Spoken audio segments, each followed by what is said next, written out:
মহকুমার যে electoral রুলের final publication হয়েছে।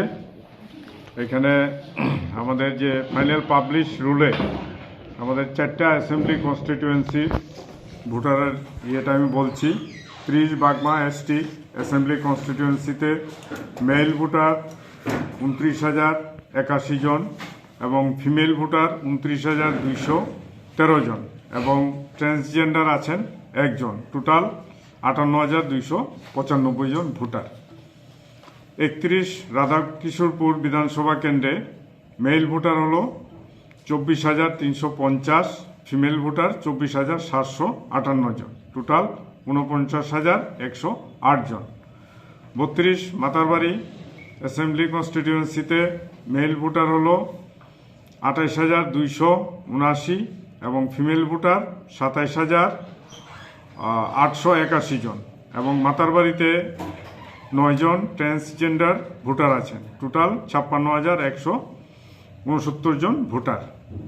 33 কাকরাবন শালগড়া এসসি অ্যাসেম্বলি কনস্টিটিউয়েন্সিতে মেল ভোটার 28,221 জন, ফিমেল ভোটার 27,124 জন, ট্রান্সজেন্ডার 0। টোটাল 55,345 জন ভোটার আছেন।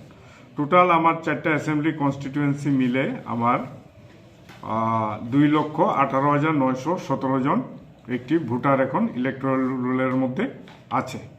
এবার সামারি রিভিশনের পজিটিভ দিক হলো যে আমাদের বাগমা অ্যাসেম্বলি কনস্টিটিউয়েন্সি এবং রাধাকিশোরপুর কনস্টিটিউয়েন্সিতে আমরা ফিমেল যে ভোটাররা আছে ওদের সংখ্যা মেল ভোটার থেকে বেশি, ফিমেল পার্সেন্টেজ বেশি।